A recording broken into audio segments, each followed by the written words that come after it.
স্মরণকালের অন্যতম ভয়াবহ উড়োজাহাজ বিধ্বস্তের ঘটনার ৩ দিন পার হলেও এখনও শোকে স্তব্ধ দক্ষিণ কোরিয়া। ম্লান হয়ে গেছে খ্রিস্টীয় বর্ষবরণের উৎসব। ভয়াবহ ওই দুর্ঘটনার কারণ জানতে এখনও চলছে তদন্ত।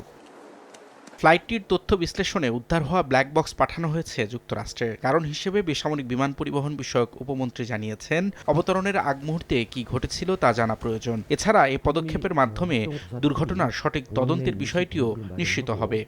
현장 조사를 지속 진행 중입니다. দক্ষিণ কোরিয়া ও যুক্তরাষ্ট্র যৌথভাবে তদন্ত শুরু করেছে। অস্থায়ী অফিসও খোলা হয়েছে। তদন্তের অংশ হিসেবে ব্ল্যাক বক্সের অডিও ফাইল খতিয়ে দেখা হচ্ছে। তবে বিষয়টি দক্ষিণ কোরিয়ার জন্য জটিল হওয়ায় যুক্তরাষ্ট্রের সাহায্য নেওয়া হয়েছে। মার্কিন national transport safety board NTSB এ বিষয়ে সহযোগিতা করবে। 자료 추출이 불가한 것으로 판단됨에 따라 উড়োজাহাজ বিধ্বস্তের ঘটনার ৩ দিন পর নিহত ১৭৯ জনের পরিচয় প্রকাশ করেছে দক্ষিণ কোরিয়া সরকার। এরই মধ্যে মরদেহগুলো পরিবারের কাছে হস্তান্তর করা হয়েছে বলে জানিয়েছেন ভারপ্রাপ্ত প্রেসিডেন্ট। গত রোববার সিউল থেকে ২৯০ কিলোমিটার দক্ষিণ পশ্চিমে মুয়ান আন্তর্জাতিক বিমানবন্দরে জেজু এয়ারলাইন্সের যাত্রীবাহী উড়োজাহাজ জরুরি অবতরণের সময় বিধ্বস্ত হয়। ১৮১ আরোহীর মধ্যে ২ ক্রু বেঁচে গেলেও বাকিরা নিহত হন। জেটের পাখায় পাখি ঢুকে পড়ায় ল্যান্ডিং গিয়ারের ত্রুটি থেকে দুর্ঘটনা বলে প্রাথমিকভাবে ধারণা করা হচ্ছে।